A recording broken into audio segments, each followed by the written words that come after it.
Hey there, welcome back to Farmcraft. I'm John and I'm building a hydroelectric power system on my pond. If you haven't seen any of the videos, you're probably going to want to go back and watch the series. I'll leave a link to that. But to catch you up on my progress on the system, I've got the pipe installed, I've got the turbine spinning, but the generator that I bought was a complete dud. In the last video I was trying to decide what I was going to do for a generator. And I decided I was actually going to try 3 different options. And today we're going to do option 1. This is a package from Missouri Wind and Solar. This is their Freedom 1600 watt generator. Let's get into it.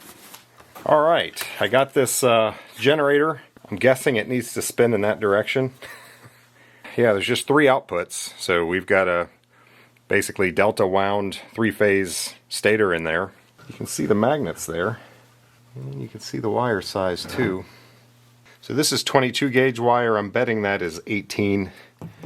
Had they used smaller wire and wound more coils, it would put out higher voltage, but they're designing this to be able to charge battery banks. 48 volts is what they were after. Good size magnets in there. Those magnets are not cheap. That's where a lot of the expense is in this unit.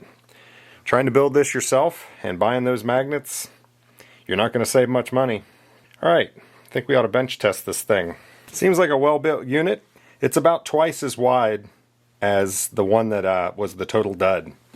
It's not that much bigger, but it is obviously bigger. And it has a fan and an ability to pull air through it, so it obviously has some heat sinking capability that the other one totally lacked.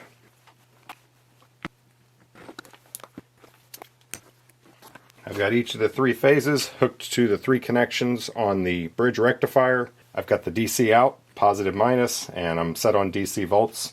So let's see if we get around 48 volts at around 900 RPM. I'm going to check my RPM with this tachometer. 30 volts immediately. That's 600 RPM. That's 770 and I'm at 39 volts.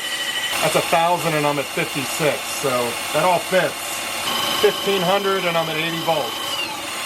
There's 940, actually 915 and I'm at 47. Just like they told me, 48 volts at 900 RPM. Now the question is, how much power do I get out at 900 RPM? That's what really matters. Okay, so I have it loaded up now. This is not the ideal resistor. This is made for a hot water heater to run at 240 volts, and it measures about 12 ohms.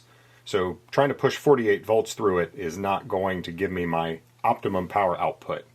But let's see what it does. I want to see how many amps I can get at 900 RPM.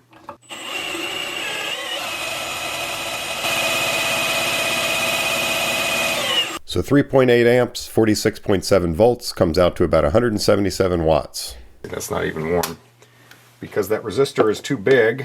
But what I do have is some heating element wire. This measures 1.5 ohms, which is about the right size. If you do V equals IR, that should allow plenty of amperage through. I'm going to set it up on a little piece of fire brick.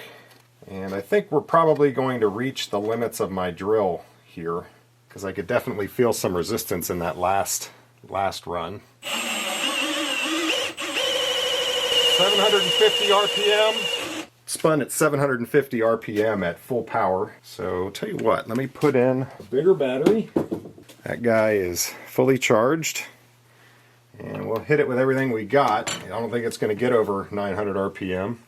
And I'm just going to see what our voltage and amps are. Here we go. 21 and 27.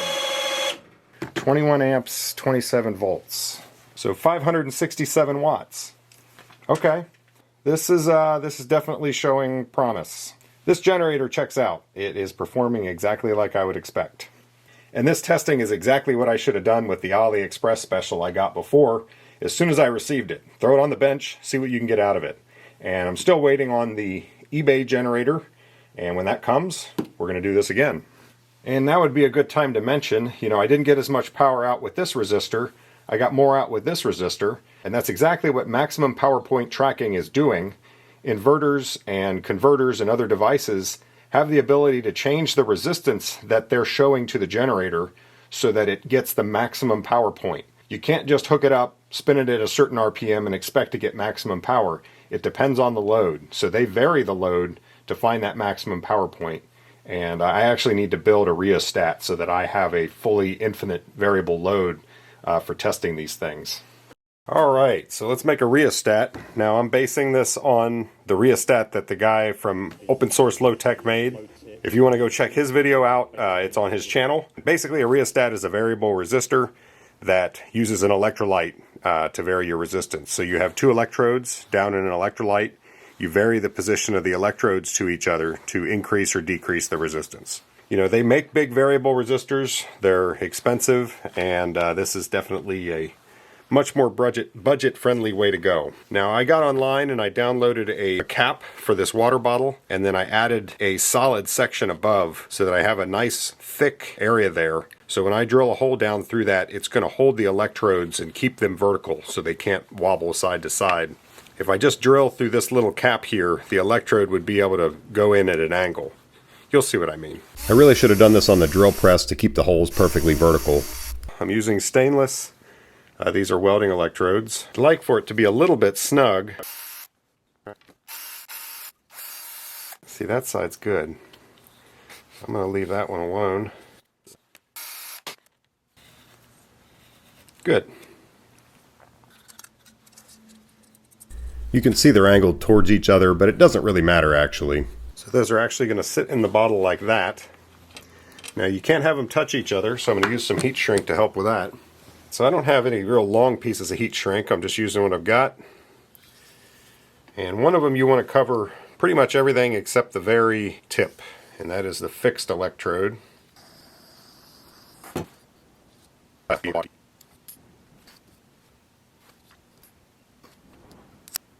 little more than half an inch I left exposed. I need to get this down to like 1.5 ohms, so I'm going to leave it like that. Okay, so now I just need to cover the very end of that one so that those can never touch.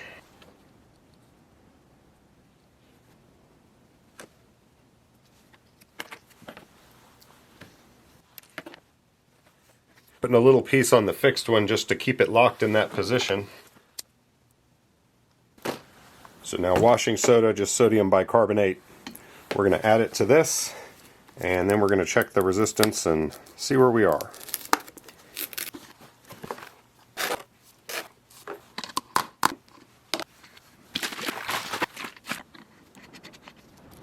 So you get minimum resistance all the way at the bottom. So I'm just hooking an ohm meter straight to the electrodes. Now this, they tell me will not work. Yeah, I'm getting 1.5 mega ohms. Trying to go across an electrolyte like that with the low voltage and amperage that this meter can put out just doesn't work. So you have to measure the resistance of it indirectly. And you do that just with a voltage source. Measuring the voltage and the amperage, you can figure out the resistance.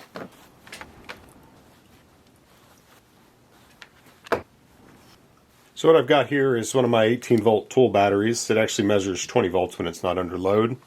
I've got an amp meter on what's coming out of the battery, so I can measure how many amps are going through the solution. And then this is measuring the voltage that I have on the two electrodes, which of course is going to increase as soon as I hook the battery up. Interestingly, there's a little bit of electrolytic something going on there because I'm getting 0.1 volts now just from putting that stainless steel down in the electrolyte solution. Alright, let's hook her up. So I've got 19.9 volts, 1.2 amps. And that's all I need. 19.9 divided by 1.2. 16.5. So I need quite a bit more in there. Alright, let's try this again. It's entirely possible I won't be able to get to the 1.5 ohms, and that's fine. I can still make this work. So 19.7 and 2.3. Well, that came to 8.5 ohms. And I'll tell you, the reason I'm saying 1.5 ohms is because that would allow me to draw at 40 volts where this generator is going to be functioning. I would be able to draw 1200 watts, which I don't think I will reach. But I want to at least have the ability to reach it by not putting too much resistance on it, if that makes any sense.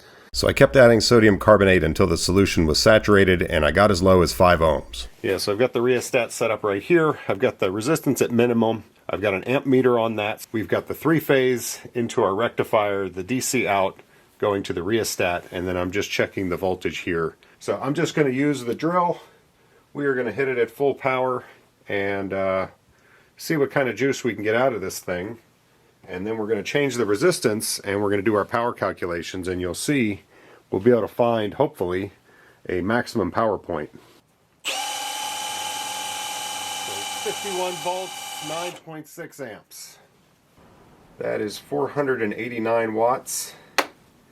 Yeah, I'm afraid I need a smaller resistor. So the idea is you could raise your voltage a little bit if I increase the resistance by pulling this up. But in this case, I think I'm already at a good voltage and I need less resistance to get more power. 9.2 and 53.5. Okay. 492. I gained 3 watts. At least it makes the point. So let's see. We'll pull this up a little more. Increase the resistance a little more. 8.8 and 55. Yeah, so that's 484. You get the point. Your voltage and your amps change, and you're trying to find that sweet spot. So that's what the MPPT controllers are doing. And what's going to happen with mine is it's going to go through a rectifier, it's going to go up the hill and into a grid tie inverter, which has an MPPT. So it's going to be varying the load to try to get the maximum power that way. So now I need to hook this up to the hydro system so we can actually take it down there and test it. And we should definitely get more watts than we're getting out of this little drill.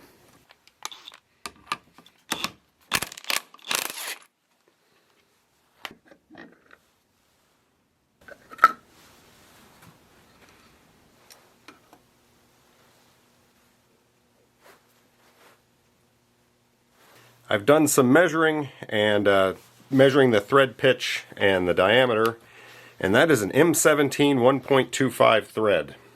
Well, it just so happens I have a brand new tap and die set, and let's see here, we've got everything we would need, right? Well, that's M18, that's M16.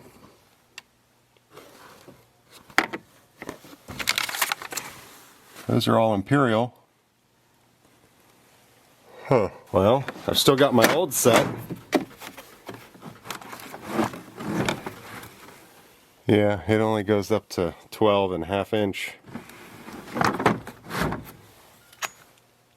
M20.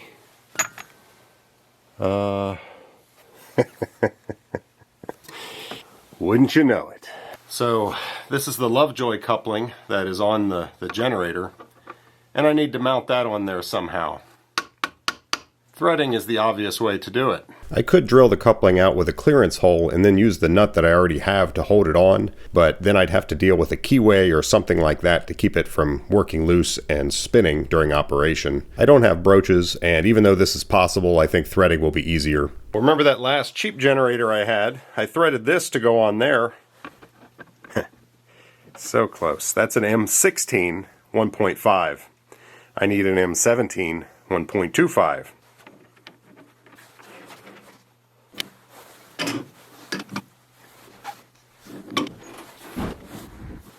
I think that's close enough. So obviously I'm going to single point thread this. I've had people ask why I don't do single point threading more often. It's just more time consuming than you realize. Yeah, it's really versatile. You can make any thread. But I just spent probably 45 minutes changing the 2 change gears over to be able to thread metric. It just becomes a hassle. And then next time I want to use the lathe or the auto feeds, I'm going to have to change those gears again. There's 2 gears you have to change. You have to set the backlash on them. It's just, you know, that's why I don't do it all the time.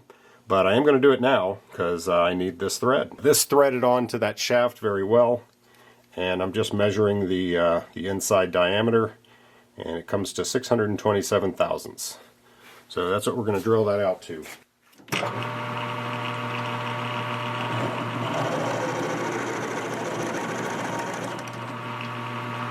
Really don't want to overshoot the way that thing's jumping around. I think I'm going to. So I think I better bore it.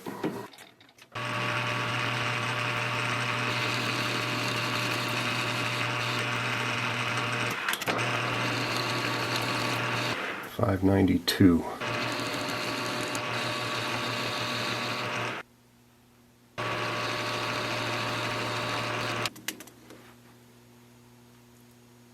628 and 628. That'll work. I'd like to thread away from it, but I don't have a threading tool small enough to go into that is in that configuration. This one I have to thread towards the chuck. And it's a little tricky because in metric I can't use the feed stop. I'm just going to have to go really slow so that I can stop in time. I'm probably going to have to set this thing on its lowest RPM. What I'm talking about is on this lathe, when I'm doing imperial threads, I can engage and disengage the thread, the carriage. When I get to where I want to stop, I can just pull that up and the carriage will immediately stop. I don't crash into the chuck. When I'm doing metric threads, I can't do that because the thread chasing dial does not work. When you're threading like that, you have to know when do I re-engage to be on the same thread, and this thread chasing dial is the way you do it, but on this lathe that is set up for imperial threads. It does not work with metric. So I don't have any way to re-engage with metric. I have to just engage and stay engaged the whole time, which means the lathe is going to have to stop before it crashes. In other words, any inertia it has. So I'm probably going to set it on my lowest RPM, 70. Let's see if I can not screw this up.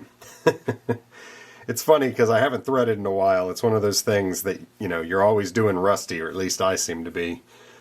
So I'm going to touch off, and then I'm going to do a scratch pass and just verify that my thread count is correct. I'm not engaged yet, and I'm at 200 RPM. I think that's a little better than going at 70. There, I just touched. Setting that to 0. Actually going to shut the lathe off. I'm going to engage, and I'm not going to touch that again until the thread is done. And I'm also going to set my compound to 0 because that's where I'm going to be advancing the cut, pulling this way. So I'm going to use the inching button. This is just a button you press and hold. It'll make the lathe run, and then it will stop when you let off. Should be ready for a scratch pass.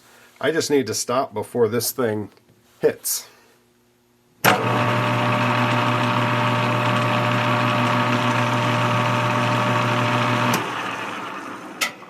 And see, it has to coast down a little bit, so it's hard to know exactly when to stop. Scratch pass is done. This is on 0, so I can disengage and then put it in reverse to come out. I came extra so that I can get in there and look at my scratch pass and make sure it's right. And I just put that back to 0, so I'm right where I was. You got to keep your attention on this.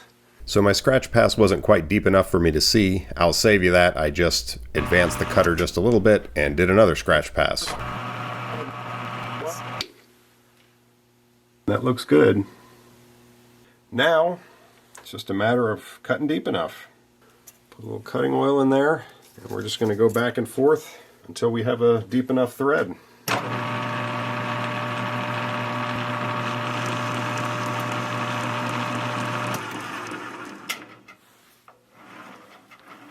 I'm turning the last little bit by hand just so I don't crash this thing. And here I'm moving the cross slide away from me. That disengages the cutter from the work. Then I put the lathe in reverse and back out of the part, and then I will return the cross slide to 0, so I'm exactly where I was. And now I advance the compound towards me a few thousandths of an inch. This deepens the cut with each pass. Rinse and repeat.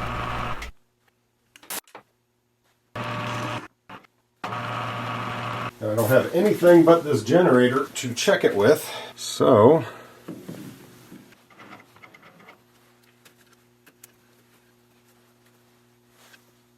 yeah, too tight.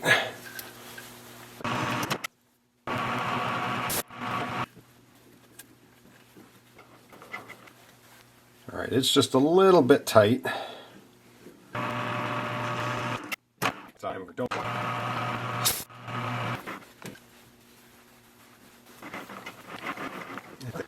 Say it just needs a tiny, tiny bit more out. Not much.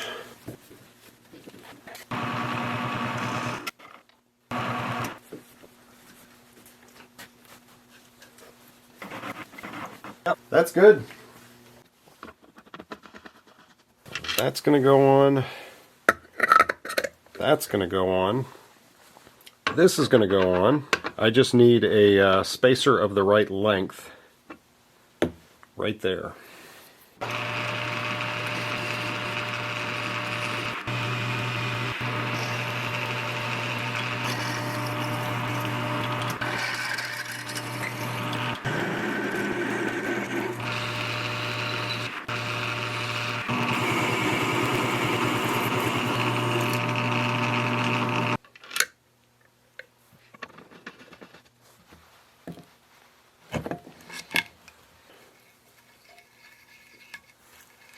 So that will now couple with my generator head. Now I just need to figure out the mounting brackets.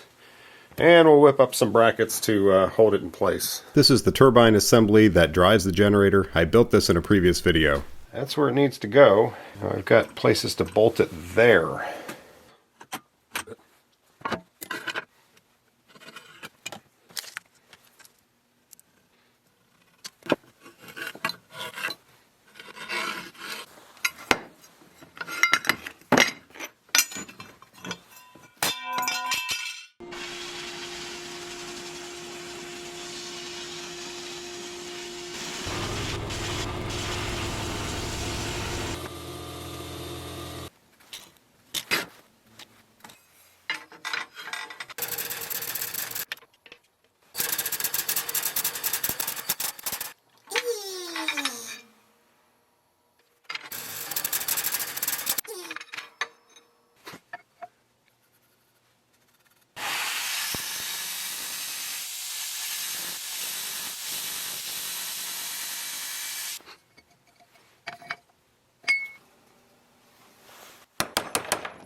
Alright, I stuck some shims in the Lovejoy coupling so that there's no pressure axially on the generator bearings.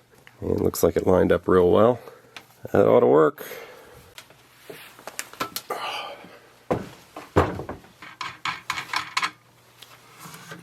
So this turbine did spin at 440 RPM, but that was without a load. You put it under load, you're going to get slippage, you're going to decrease the flow of the water, and it wouldn't spin as fast. I printed another one. It has 2.5 times the helix angle.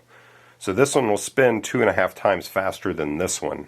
So I assume if this one, I think this one would probably slow down to 300 and something. So I'm hoping this one will end up around 1,000. I also really narrowed down, see how thick these vanes are? Obviously that's thicker than it needed to be. So I really narrowed them down. And they do flex a little bit. I don't want to get any narrower than that. We'll kind of see. I may have to experiment a little bit ultimately and see if they should be a little thicker. I'm using some anti-seize here. This is stainless on stainless. I think we're ready to test. First, let me explain how I'm making these turbines. I think this will help in understanding of the video. I start out making a cylinder in Fusion 360. I put a hole in the center of it, and then I put a hex. That's how the turbine is driven.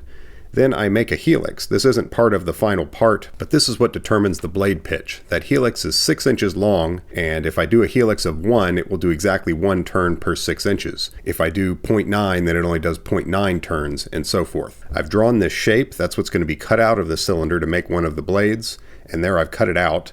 And now I do a circular pattern and make 6 separate blades.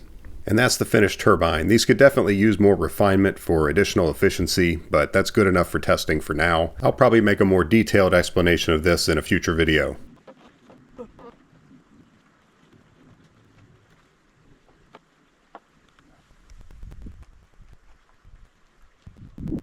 So I've got my amp meter, my voltmeter, my rheostat, the bridge rectifier, and it's connected to the rheostat, and then the amps are checking on that. What I don't have is a piece of reflective tape up here on this coupling so that I can see what RPMs we're going at. Use my little Victorinox scissors. These things are nice to have on you. And they're not even asking me to say this. I know it won't be able to do 1600 watts, what it's rated for, at this RPM. I'm not sure what RPM we're going to get, but I think it would probably be happier around 2000 or something. So that's always a possibility that I will have to come up with a way to gear it up. Not impossible, just annoying. But right now we're focusing on direct drive systems, so let's see how we do. Sorry, I just realized I forgot my lapel mic, so if the wind noise is bad, well, it's because I'm too lazy to go get it. I'm gonna go turn the valve on. I'm gonna leave you here. You should see it start spinning there. It should go that direction. What? I think I'm gonna leave the rheostat unhooked for now, so it'll start out going under load. I want to measure the RPM, then we'll put it under load and see how it changes.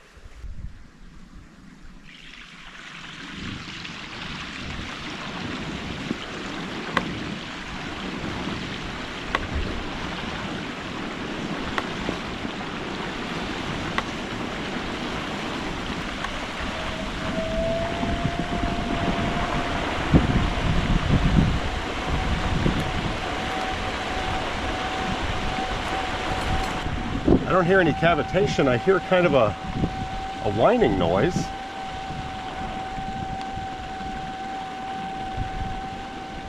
(1097 RPM). And I've got 57 volts open circuit. Wow, did you hear the difference?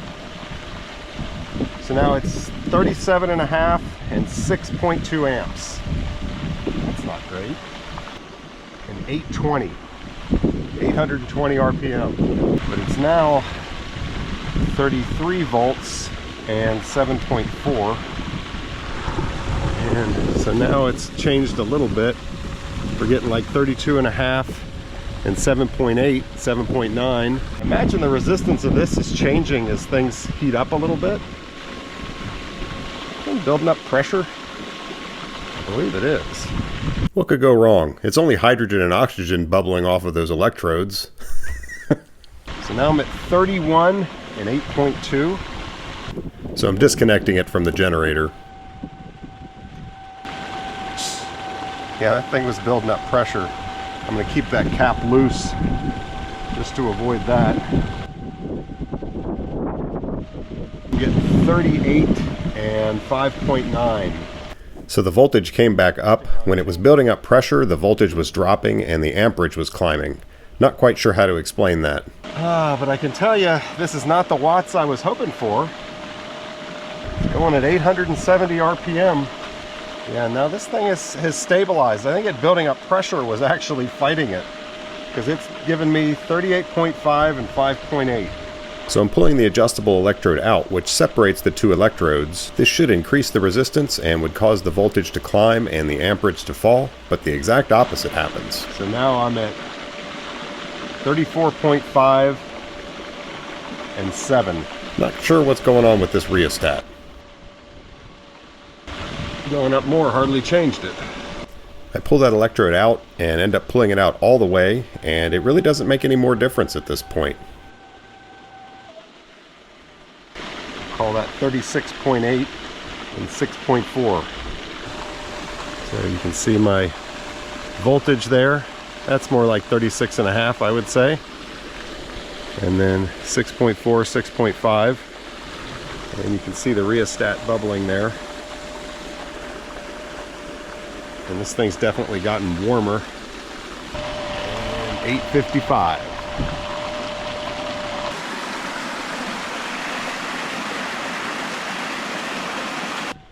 So I'm shutting it down. Clearly I have more work to do to figure out what's going on here. There's way more than 230 watts of energy available here for me to harness, and I need to figure out a better way to test this.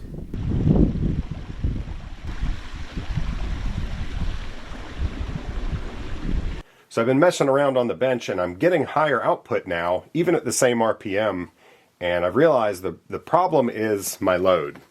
The rheostat is, I think the resistance is too low and it's taking this thing off of its power curve. Basically it's overloading it, slowing it down, sagging the voltage so that you don't get the maximum power output. And you know, my rheostat was only giving me like a 5 ohm range, or was it 10? I forget what, but it's not enough. It'd be much better if I could do this with an actual electronic device that has maximum power point tracking. Maximum power point tracking, what is it doing? Well, think about a car on a dyno. You know, you want to know how many horsepower your engine can put out. Well, to determine the maximum horsepower an engine can put out, you have to vary the load. If you just pick a load and say, okay, we're going to go up this slight incline and get our reading for what the max horsepower of this engine is, you're going to be totally wrong. And if you pick some other arbitrary incline and even adjust those a little bit, well, that's what I'm doing with this rheostat. What I need is an actual dyno that is going to go through the whole range and say, okay, where is the maximum power that this thing can produce? They do that with cars. We got to do that with generators too. It's the exact same thing, not exact. It's the same thing, just electrically instead of mechanically. So think of it like this. I'm trying to determine how much power this car has, my generator, and the problem is that what I'm doing is putting it in 5th gear and going 5 miles an hour and then recording the power output. My setup is not giving the generator optimal conditions to be able to produce its full power. It took me a while to put my thinking cap on and realize I already own something that can do this just fine. So I'm going to get that set up.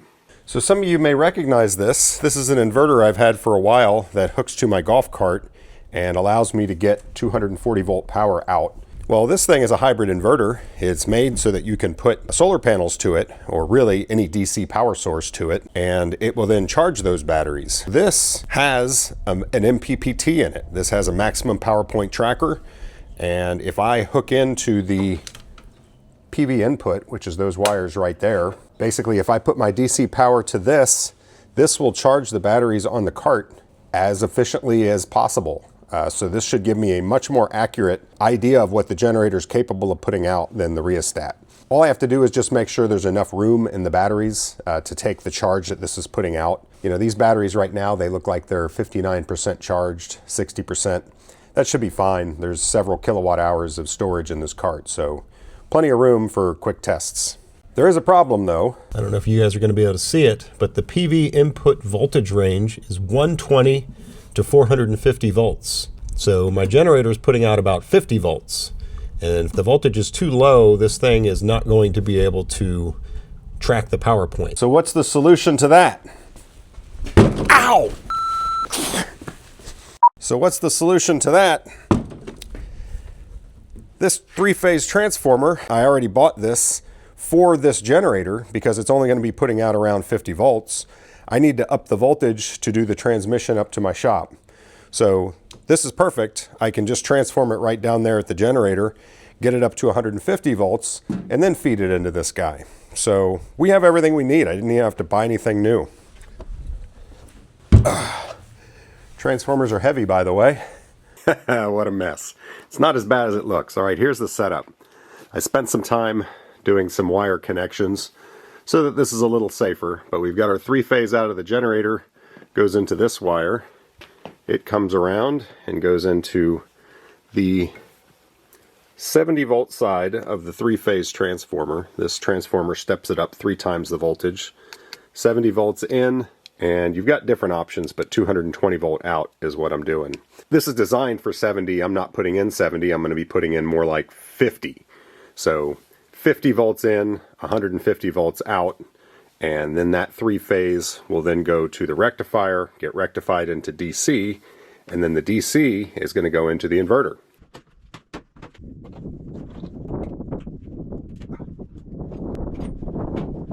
All right, we have everything hooked up. 3 phases from the generator is coming down to here, the low voltage side of the transformer, enters the transformer there, exits here in these green, yellow, and blue wires. Those go into our rectifier and then come out as DC. That rectifier is good for 100 amps, 1200 volts, and the DC then connects directly into our PV input on the inverter. And then we should be able to see on the readout on the inverter how much juice are we getting. And I can also check amps, and I can check the voltage right there. I'll get those meters set up, and then we're going to turn this thing on and see what it does. I've got the meters set up, but I did disconnect this. This is the positive out of the rectifier. And these are good quality wires. They've got plenty of insulation on them. So as long as that voltage isn't crazy high, if it's anything 240 or less, I'm very comfortable doing that to hook that up. But I'd like to do it open circuit first, see what our open circuit voltage is, and then we'll turn the inverter on and see what it does. So I'm gonna leave you guys sitting here while I go open the valve. I'm nervous for some reason. Why am I nervous? I'm afraid this thing is gonna give me 200 watts again. That would stink.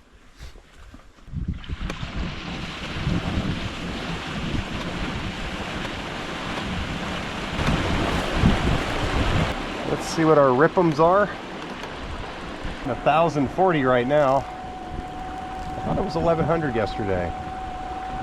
1060, 1070. Nice. I've got 169 volts. And that's on our DC out. I do want to see what our voltage is between phases on the low voltage side. So 40 between phases. 41, 40, 41, yeah. So when you take those three phases and rectify it into DC, just positive and negative, the voltage will be higher.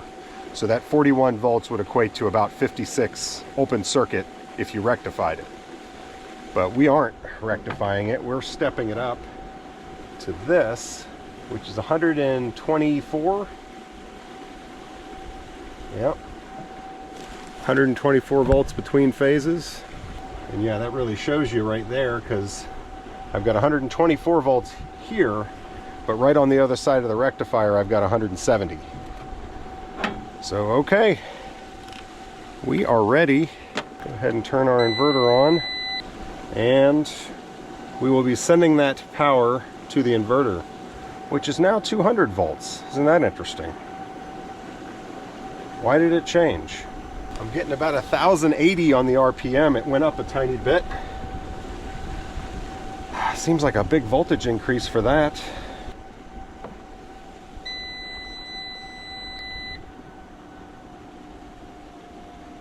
It's not showing me how much it's charging. That's really annoying. 188 watts. I'm getting the same results, man. 1.5 amps at 120 volts. 880 RPM. Alright, I've been sitting here trying to figure this out, and it is sagging to right around the bottom end of the MPPT's ability. So I think the MPPT is not MPPT. I think it's not working, and that's what's giving me this beeping fault. It doesn't like the fact that the voltage is sagging down to 120. That does make me wonder, maybe if I spin it faster, maybe this setup will work better. All right, next plan that won't work. I am going to put in a new turbine that will spin even faster, and also I've kind of been wondering, my thought on having it so long is it would give me more torque, but I don't know if I need torque. Maybe just what I need is speed and less resistance to flow. So I printed out this guy. I increased the helix angle a little bit more, so this thing should rotate at like 1300 RPM no load, I hope. And then obviously there's less resistance to flow because it's going to come right out. The only issue is my shaft is only threaded at the end, so I need a drive shaft for it. So this guy goes up over the nut that actually drives the turbines, and then the hexes fit together. So this is the drive shaft for this. There's a bushing up right there that's holding the drive shaft centered. So this goes up over the nut that drives it, and it does not stick out any further than that bushing. So it's not adding any additional resistance. Had a little snafu on the print there, but good enough for testing.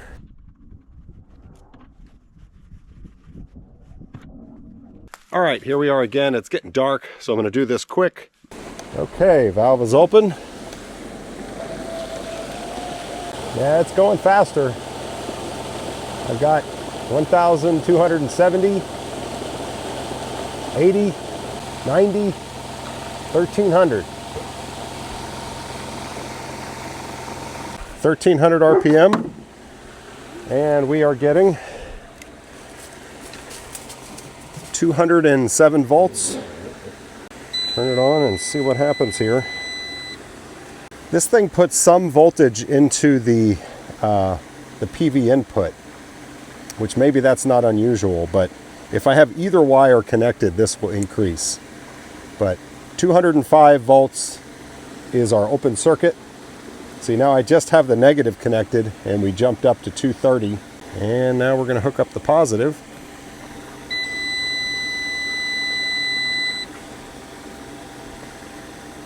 So let's see what our voltage does. Drop it off, but not too much. 180, and just not getting any power out of this thing. And now we're down at 130. And maybe this MPP is no good, because it's dropped me down to its lowest possible again. 118 volts, 119 volts. I'm getting 324 watts. It seems like it would do better to be at higher voltage and higher RPM. I'm going 940 RPM. But I'm just not getting much in the way of watts. 305, 317, 322. That beeping is the inverter sending a fault for low voltage. You will note that I'm spinning it faster now, and I am getting more watts. I'm getting 330 instead of 230. All right, there, I just disconnected. Inverter is very unhappy. Let me hook it up again. At least see the readout. We're starting at 220 volts. 135 watts, 180 volts.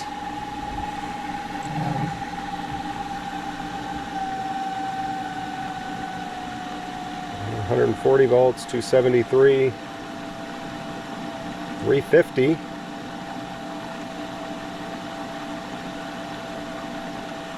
320. It just takes it straight down to 120 volts.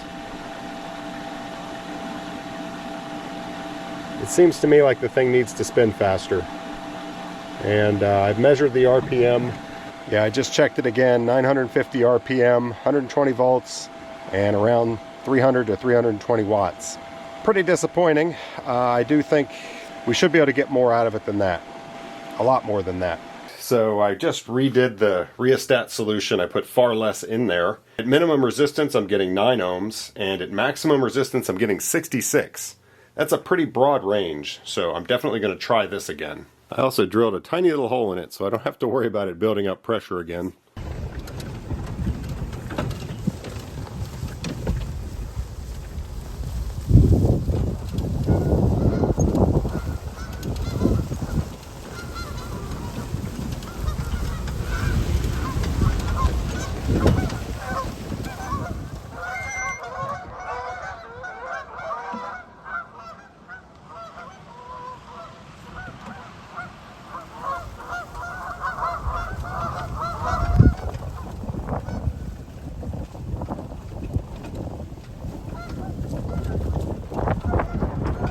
All right, I'm getting set up to do some more testing, and we are going to get an answer today on what this thing can produce. I've got several ideas, several plans.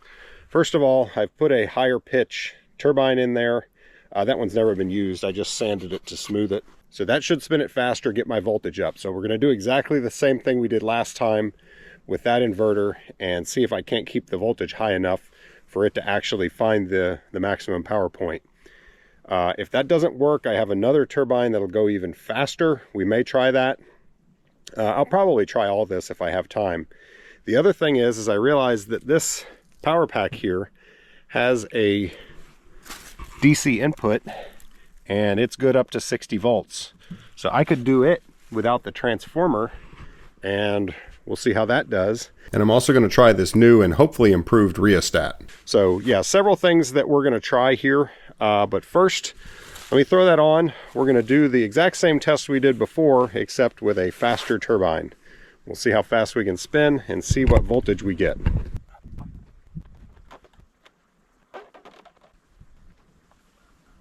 All right, I'm going to go open the valve. Next thing you see, this thing's going to be running. You guys have seen it start up enough. And what we want to see is how many RPM are we going with no load? What is our open circuit voltage? And then I will hook up the inverter and we'll see what it does. 1560. It may be cavitating a little bit. We have 250 volts open circuit. And let me turn the inverter on. Oh, and I'll keep you guys over here. You can kind of hear the turbulence right behind that. Slight cavitating, I think. So we wouldn't want it running like that for any length of time. So now we're up to that 270. That's the phantom voltage from the inverter. I don't know what that's about, but anyway, let's hook it up.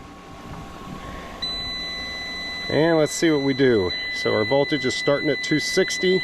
Okay, 225, and we're getting 117 watts. You can hear it slowing down. 200, 300 watts. Boy, it's really slowing down. 150, 140, 130. It's going to 120 again. Well, we got to 430. I don't know about this MPPT. It just wants to draw this thing down to its minimum and then fault on me.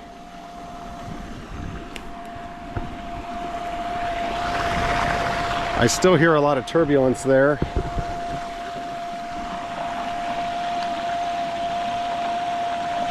And we're at 11, well, 1,000. What do we got?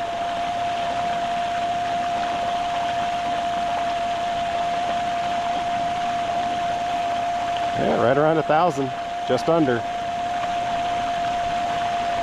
Well, it's not throwing a fault this time. Ooh, look at that, the voltage is coming up a little bit.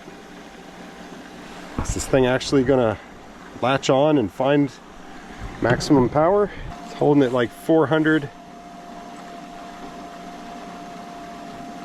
Still seems like it would benefit from spinning faster. Oh, there come the faults. Yep, okay. So I'll tell you, things are looking better. Over 400 watts going through a transformer, which is wasting 3 to 5% of it. And this thing not acting optimally at getting down to 120. Can definitely get over 500 watts with this thing, especially given I haven't even finished. I have another couple feet of head right there that I haven't gotten to. And then the discharge pipe, so 2 feet of head on a 20-foot system is 10%. And then when you set up the draft tube properly with a flaring out pipe as it discharges underwater, you can get another 15% that way. So there's significant more power to be gained by fixing this up. So this is cool. I'm definitely feeling better about it. Obviously, I want to get well over 500 watts, but yeah, we'll see what we can do. Okay, so now I'm going to do the rheostat. I've got it on max resistance. I've taken this transformer out of the equation, so we're just coming straight from the 3-phase generator into the rectifier, DC out to the rheostat. And we'll turn this on amps, this on volts. I gotta go turn the valve back on. We'll see in a minute. We are up to speed. It's going about 1,590 RPM, 83 volts open circuit. Hooking it up. You're getting, see where it stabilizes. 1 amp at 76 volts. That's only 76 watts. I'm thinking that the sweet spot's gonna be around 50 volts or something with this. Because remember, this is straight out of the generator, no transformer here. So 1.773 is what that looks like. Maybe 1.6. All right, so let me lower the resistance, pushing it down like 1.5 inches.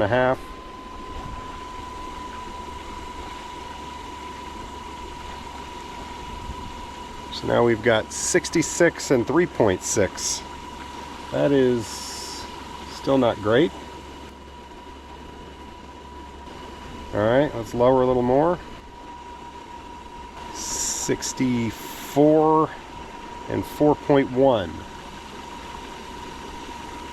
Okay. 4.5 and 62.5. Still quite low. Now would be a good time to mention I'm being careful about these electrical connections to not shock myself, but this is not a safe way to do this. Don't do this at home. And yes, I've ordered myself a pair of electrical insulating gloves for working on this thing. So 60 volts, 59 volts, and 5.4. So that's over 300. 58, 5.8.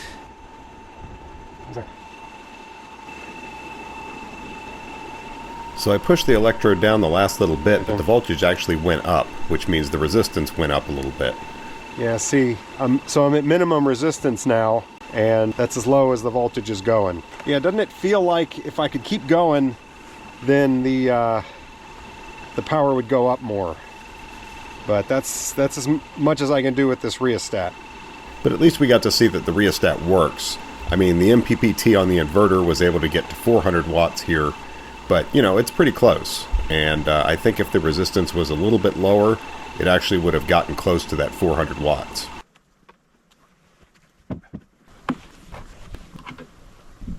So I'm actually going to a slower one so that I can use the power pack MPPT, because the voltage is too high at this higher RPM.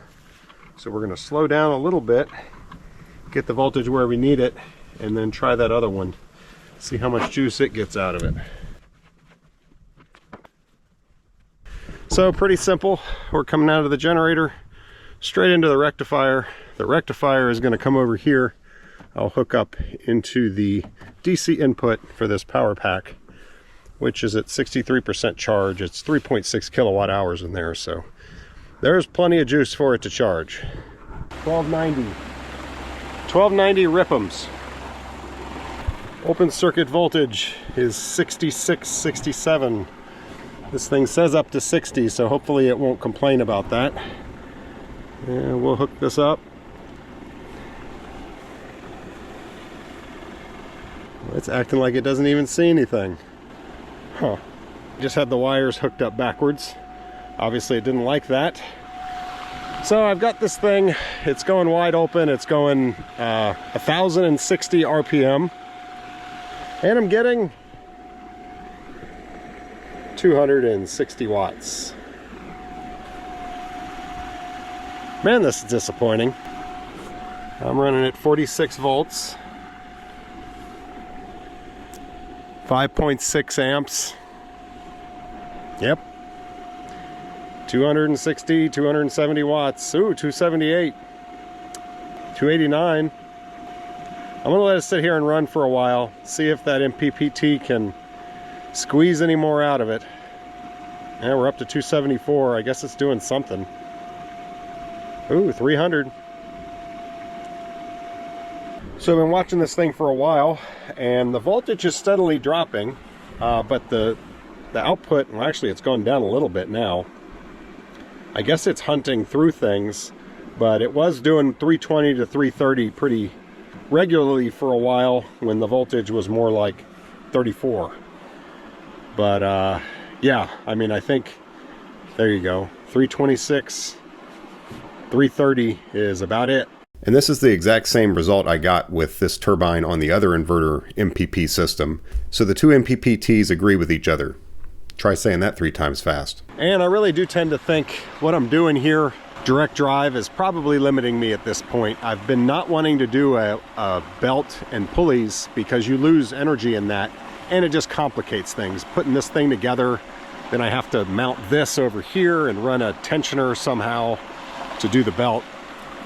Just something I would like to avoid, but I think if I run the water turbine at like 500 RPM with good torque, and then I gear up the generator, I think you're probably going to be more efficient that way. I think is what I'm going to end up finding out.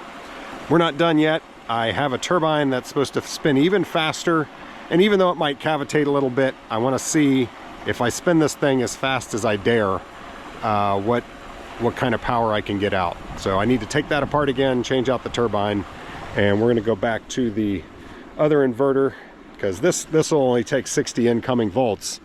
When I'm spinning that fast, the voltage will be too high. So we're going to have higher volts through the transformer again into the other inverter. That's where we've had our most success so far. We got over 400 watts. So let's see what we can do. And if you're wondering, it is this turbine, which is a 1.3 helix. And the one we did before is 1.1. So it's about 20% faster than the previous one, which is right here. That's the one we got 400 watts out of. All right, this thing's whipping 1660. And that's open circuit. 263 volts. Huh. I just heard a change in the tone. It slowed down.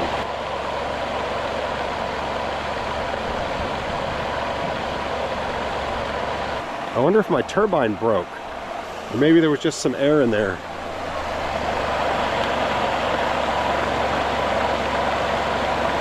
The speed's varying a little bit, and I definitely hear some cavitation. Let's just hurry up with this test. We're starting at 280 volts, dropping quickly. I hear it slowing down. 220, 160 watts.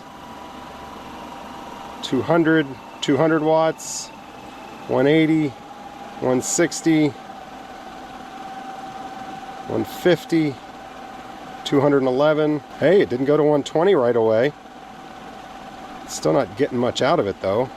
144 volts and 218 watts. That's lousy.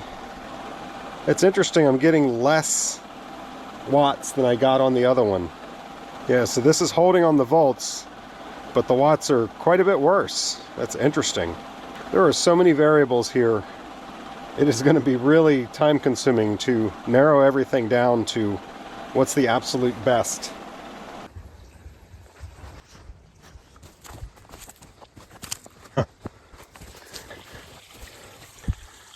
Well, I think I see why that last turbine underperformed. There's the blades.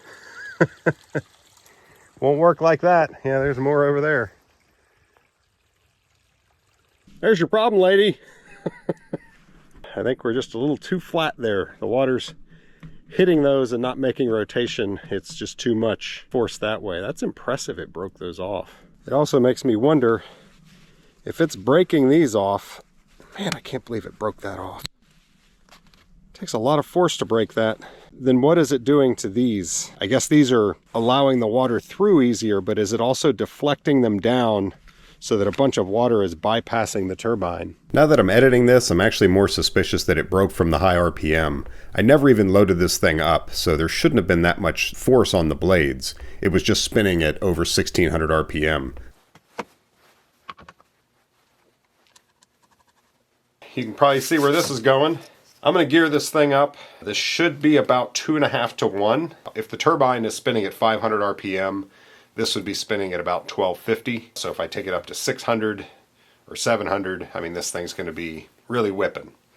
I didn't want to wait for ordering a pulley, so I just printed one out. I used quite a bit of filament. You know, this probably costs like $12 worth of filament, but I didn't have to wait. It printed last night. What I do need though is I need to be able to mount this to the turbine, and that needs threads in there in order to do that. I undersized that hole, so I should just be able to run a tap in there. It's 12 by 1.75, and then that should screw on. That is an M12 by 1.75 thread, so that's what I need on this pulley. This is an M12 by 1.75 tap, and hopefully we can just tap it.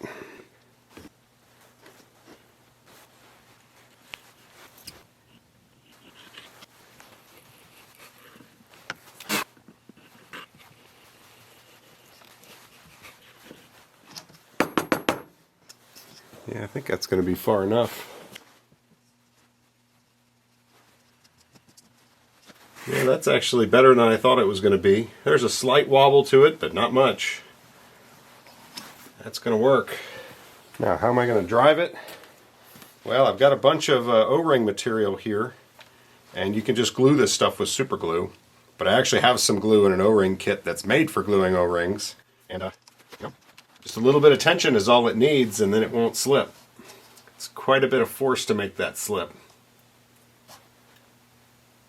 So yeah, I just need to figure out how to mount the generator in roughly the same plane as that. That's the nice thing about using an O-ring, is if it's a little bit off, the O-ring just kind of rolls with it. It doesn't fight you like a V-belt will. I should mention right now, there's nothing from preventing that pulley from unscrewing, but the way the turbine is going to be driving it, it's going to just want to tighten it further. If this becomes a permanent installation though, I would definitely do something to make sure that thing stays put. Okay, sitting here trying to figure this thing out. So this thing is going to be spinning in a counterclockwise direction when looked at from the top, which means the resistance is going to be against that. You know, the generator is going to be fighting it, and that means this is trying to tighten itself onto the shaft, spinning this way with resistance. So that's correct, but that means I'm spinning this way. So this generator, and I think this is all just because of the fan, but you need air circulation, it needs to spin in this direction. So it needs to spin clockwise while this is spinning counterclockwise. So that means I've got to put this thing upside down like that in order for the fan to be spinning in the correct direction. So that means I need some way to mount this thing way up above this level. So that's what I'm working on, trying to figure something out here.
Nice.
But I have to say, this is actually simpler than I had envisioned.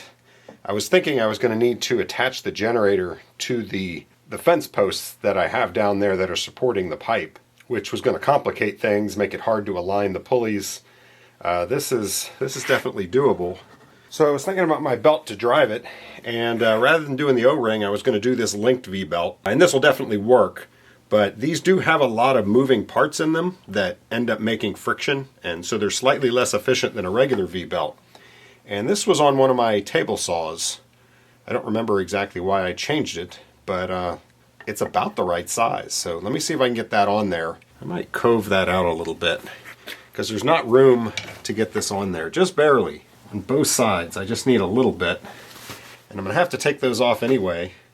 So let me take them off and shave that out just a little bit.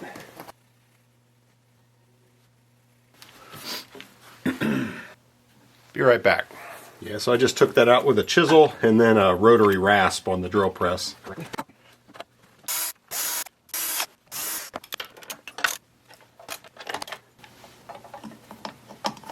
Yes, so now the belt will go on. And it's a hair longer than I would have wanted, but I think it's going to work, because I've still got a little bit more travel.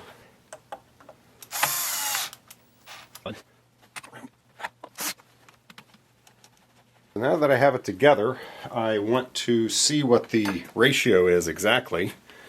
I've got a mark right there, and so when I turn that, it's going to spin this faster. So let's see here. We're back at 0 right there. I've also got a mark over here I'll show you in a second. But let's see. So that is 1 turn on the generator. And we aren't even a half yet.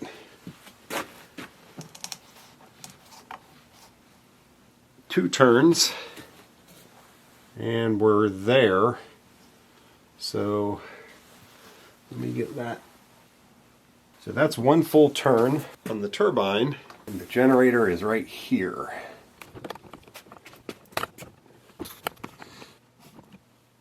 So this mark on the generator started there. It went around, and to here.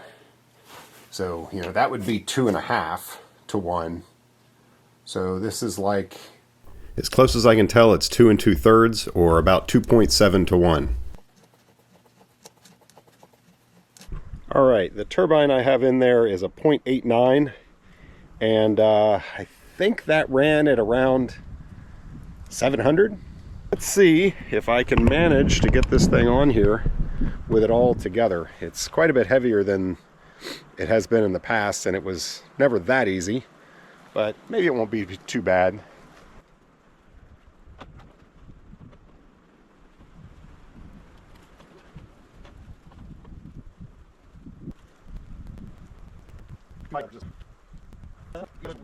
Alright, so I'm not sure if I need the transformer or not, so I've just got the 3 phases coming into the rectifier and then voltmeter, and nothing else is hooked up. We're just doing open circuit.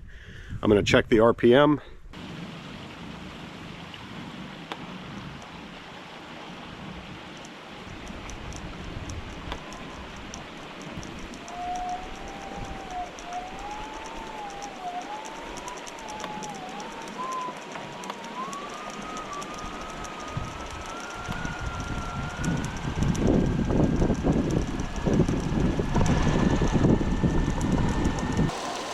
Looks like 1150.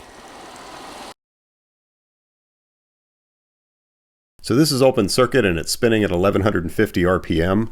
The one previously when I was doing direct drive was spinning at 1300 RPM open circuit. The only difference is now it's driving that belt. That shows you how a belt drive can cost you some power. Just spinning that belt around is using up some of its energy. Open circuit is 140. I mean, I could try to feed that straight into the inverter. Remember, the MPPT on this inverter needs at least 120 volts, so I'm afraid it's going to sag below that, but let's try it anyway. So it is hooked up. It's saying 152 volts in. You can hear it slowing down, 137, 126, 122, 74 watts, 120, 192 watts. Yeah, and it's already at 120, so that is not going to work. I need the transformer. I'm going to turn the valve off to wire up the transformer. Don't really feel like getting shocked. But my little pulley and belt system is working very well. Alright, I now have it hooked up with the transformer. There's plenty of voltage. The generator is spinning very fast. Let's break our record of 400 watts. What do you think? Okay, 350, 197. Sorry about the glare, but that's 350 volts, 197 watts. 214, 230, 206, 290, 320. It's settling around 300 watts. I'm going to let it sit here for a while and see if it can find the maximum power point. I've got plenty of voltage to work with. I'm at 260 and 300 watts. Hey, there's 330. The turbine is 733. I don't know why this thing is faulting. Maybe there's something else wrong with it. The generator is at 1700. And even though it's beeping, it continues to function. I don't really understand that. It's just doing around 300 watts. Yeah, I forget, you might not be able to see that on the camera. 336 and 233 volts, 340. Man, I was really hoping this would get me to my 500. Now see here, I'm losing probably 5% in that belt, losing another 5% in the transformer. So, well, that would get that 330 up to 360. Still not much. Yeah, it's interesting. It's dropping the voltage down, but the power's not going up. It's kind of hunting back and forth, but it ends up, 330 to the most I've seen is a brief 350. But plenty of 330, 340. It's a little low right now. I think that's it. All right, I'm going to put this turbine back in. We've tested this one before. This one is a 0.75, so it's got less helix. It's also longer. This should have significantly more torque and hopefully not sag as much. It also won't spin quite as fast. Actually, that'll make my open circuit voltage better when going through the transformer. So let me throw this in there and we'll see what this does. 50 to 355 open circuit. 960 on the turbine. 2250 on the generator. So we're at 320 and 134 watts, 300, 290, 158, 270, 192, 250. That's really loading it up. 170 volts, 250. Alright, sorry about the stupid beeping, but it has settled around 250, 260. So that turbine is not doing as well as the other one we did. So I guess no surprise, the thinner ones that look more like a regular propeller are doing better. So there's one thing that has been on the back of my mind. It's probably in a lot of yours, and that is there's a whole bunch of energy left in that water that I am not getting with this setup. I think my problem now is less the generator and more my setup just not being able to gather enough energy out of that water. There's a lot of energy that I'm not getting there. And yeah, I have more work to do before I'm going to really get the potential that's here into my electric generation. But there is one more thing I want to try before I end this video. Of all the people that have watched this generator setup that I have, there's only one person that made this comment, and they pointed something out that hadn't occurred to me or any of the other people that I've had helping me on this. Like my brother-in-law is an engineer. He's been here looking at it. I really try to keep up with all the comments. I haven't seen any other person mention this, and it's a really good idea. So we're going to try it. Here's a hint. The one on the right is the one we just did. The one on the left is the new one that I've not tried yet.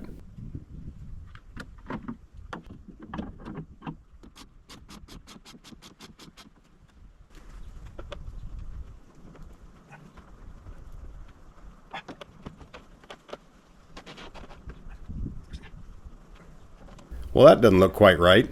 I had to adjust the draft tube to make it fit. You see the difference? So the deal is, the turbine is now right there. And this water coming in is all going to be laminar flow. I'm not taking a turn before the turbine does its thing. The turn comes after. The issue is, now this water is potentially slamming right into that plug that's not even glued in. So I did back it up with some webbing there, just in case it decides it wants to start coming out, which is a real possibility, I think. And then I'll watch and see if we get any leaks, any drips, but I don't expect much. I mean, the thing should work pretty much like it's been working. Everything else is sealed up. I've got the hose clamps all nice and tight, and then the draft tube is going to be making suction just like it did before. You know, I think this will end up basically all turning into water. Almost all the air will probably be removed. It'll get forced down, and then the water will just kind of do its thing in there. But it's already past the turbine, so I think it would matter a lot less. So this will be interesting, but I had to print the turbine the opposite direction of spin so that this spins the same way it has been, because the fan on the alternator, not on the alternator, on the generator is directional. So we should spin this way, even though I flipped the turbine around because it's a different helix on the turbine.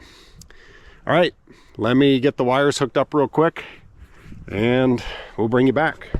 All right, I'm gonna leave you guys watching startup just in case anything exciting happens here with this plug. I don't have that real tight, but it'll get tight if that thing starts pushing out. So the same turbine printed in the reverse helix, tested the other way, gave us 330 watts.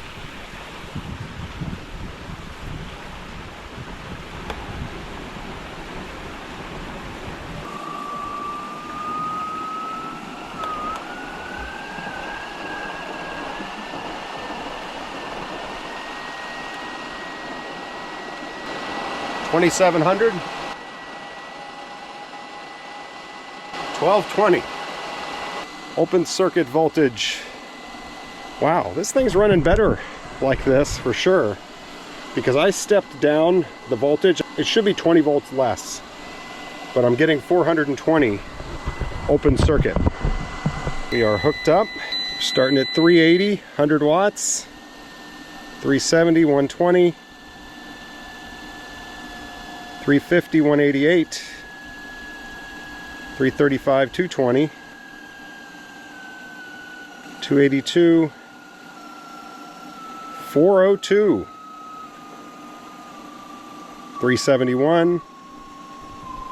So we're at 200 volts, 381.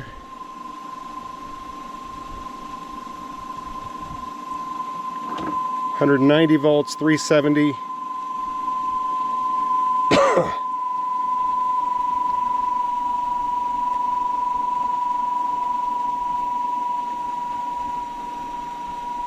170 volts, 357. So it definitely made a difference. It didn't make that much difference though. Man, I keep getting hopeful. Oh, this will be the answer. Basically, it looks like that got us maybe 30 watts. Still an awesome idea and a very easy 30 watts to gain. I'm going to be testing future turbines in this configuration. Let it sit here for a while and see if it gets any better. Yeah, it didn't do anything to the plug. That's still slack. And discharge water looks about the same. Still has a lot of energy in it. I've got to fix that discharge. I'm losing a lot of energy there. All right, we've been going for a while, really settling on like 360 watts, around 160 to 170 volts.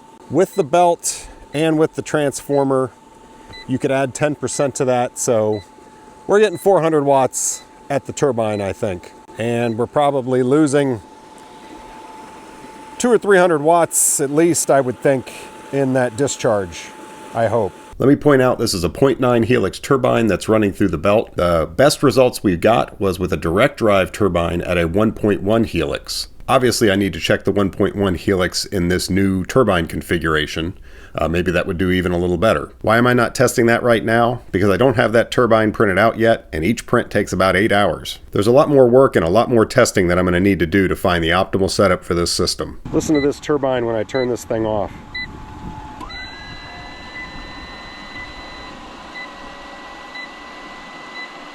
The belt system works nice though. It's running nice and smooth. At least we had one success. Alright, so here's our results so far. We've tested 8 different turbines and we've got various helix pitches. The very first one I did was way too low. It was a 0.3 pitch, but really the ones we've been testing have ranged from 0.75 to 1.3. I started out testing them the longer length turbines and then quickly changed to the shorter ones that look more like a propeller. You can see our open circuit RPMs.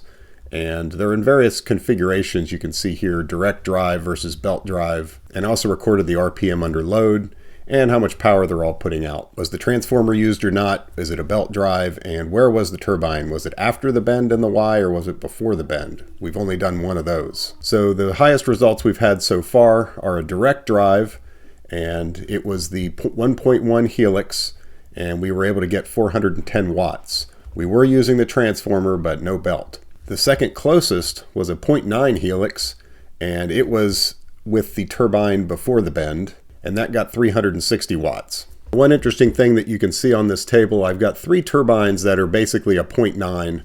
I should have done them all exactly 0.9, but that's probably within our measurement error, that slight difference pitch in the helix. So this one was 0.9, the open circuit was 1300, and it generated 330 watts direct drive using the transformer.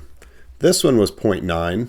It was belt driven and it had 1150 RPM open circuit, but it also settled on 330 watts. So that's using the belt drive and the transformer. So even though the belt wasted some of the energy, the watts didn't go down. And then this one was 0.9. This is the one where the turbine was before the bend in the Y. We used the belt drive and the transformer, but got 360 watts out of it. I definitely need to test 1.1 in this configuration and possibly do a 1.0 and then a 1.2 and try to find where is the sweet spot there. That's all I've got for this video. That was a lot of work.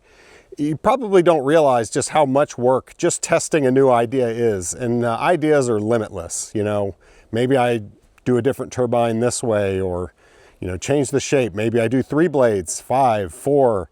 I mean, there's so many iterations that I'm going to end up trying before all is said and done. And it just takes a long time.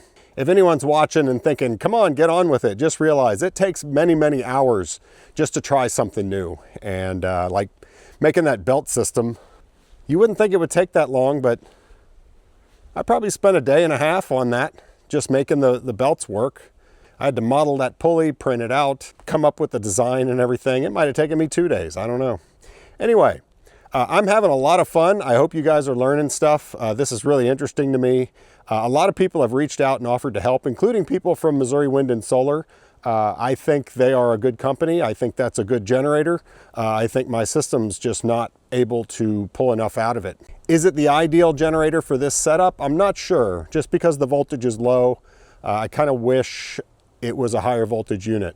So I am going to go on, and the next generator we're going to try is rewinding an alternator. That's going to be quite an interesting process. Honestly, at this point, I'm not sure I'm going to be able to make something that's going to outperform this guy, but let's give it a try. Let's see what happens.